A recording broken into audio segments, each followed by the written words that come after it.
18 nëntor, ngriuni, luftoni për vendin tuaj. Ndoni i madh, Trump ka pritur në Shtëpinë e Bardhë krerët e tech industrisë tech amerikane. Pra në darknet kanë qenë ata që e kanë përbuzur Bill Gates, Tim Cook,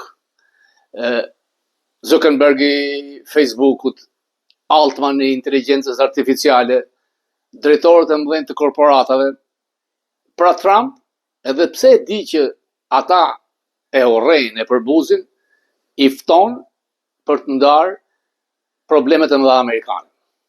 Pra, Trump po vepron si FDR, pra si Roosevelti, në vitet 39, 40, 41, kur pa thritur krerët e biznesit amerikan, Trump mund ta di që ata realisht urrejnë Trumpin, janë kundër tij. Me njëri tjetrin thonë që ai është narcisist, ai është idiot, nuk ka asnjë aftësi biznesi, por Trump i shikon si patriot. Pra, në qoftë se ju do të mbani miliardat e dollarëve këtu, në tokën amerikane, në qoftë se do të investoni këtu, do të krijoni punë, unë nuk kam asnjë problem me ju. Por në qoftë se ju do të bëni të kundërtën, unë ju shkatroj. Dhe për këtë shkoni pyetni më të pasurën e galaktikës, Musk. Kur Musk u përplas me Trump, që në përmendimin tim u sajua nga ai gjysmëvllai i Sorosit që është sekretari thesarit gay, pra e çuan problemin tillë që patë një përplasje fizike në sytë e Donit në Shtëpinë e Bardhë dhe spostuan.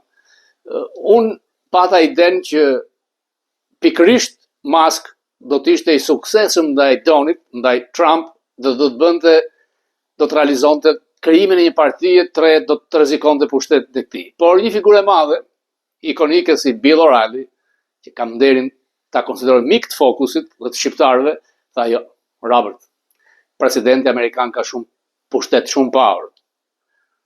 What? Çfarë? Të dërgon FBI-n 12 natës në shtëpi. Dhe Musk u troq. Trump në intervistat e tij e ka lënë saku, të jemi realist. Por thot disa realitete që me të vërtet janë reale që duhen dëgjuar. Jeni me fat që unë fitova presidencën. Dhe në fakt jemi me fat, bota është me fat që në Shtëpinë e Bardhë nuk është Kamala Harris. Edhe për fshatin e vogël në Ballkan, Shqipërinë, që drejtohet nga një gjysmë tek autokrat ose gjysmë diktator, është fat i madh që nuk erdhi Kamala Harris si vazhduese e Joe Bidenit. Bideni ka bërë shumë për çështjen shqiptare, për Kosovën. Por është e patolerueshme se si toleroi një narkoshtet si Ramës për 4 vjet. Imagjinoni ç'do të ndodhte me Kamala Harris. Nuk do të arrestonin kur ministrat, zëvendëskryeministrat e Ramës. Dhe me sa duket, bathët thonë që spaku do shkojë vetë tek shkëlqësia e tij, hirësia e tij, naltmadhënia e tij Rama. Sepse kur e fillon me çon pranë prangave, zëvendëskryeministrën, Lubin, me drejtë si thot Berisha, të gjitha rrugët të çojnë në Rom, thuaj dikur, dhe të gjitha firmat të çojnë tek Rama. Natyrisht që ka shumë shqiptarë që kanë të drejtë që të jenë edhe të zgënjur, mos prisni që çdo gjë të bëhet nga Amerika. Platforma e djathtë e Donald Trump është mbështetje të djathtës botërore. Duhet ditur me zgjuarsi të ngresh çështjen, kesin tënd në Washington dhe të jesh siç është Orban, siç është Erdogan, me një akses të pa imagjinueshëm siç është Piepri e Italisë, por jo Rama. Rama shpresoi shumë tek blerja e heshtjes, tek blerja, tek pagesa ndaj Kushnerit, dhe bashkë me Vučić prisnin që Trump të ishte vëllazëror me ta. Vučić e pati një sukses kur Trump fitoi zgjedhjet, ka pasur një telefonat. Tani nuk e di a ka telefonuar Trump Vučić apo Vučić Trump, nuk besoj që Trump votoi të telefonoj Vučić.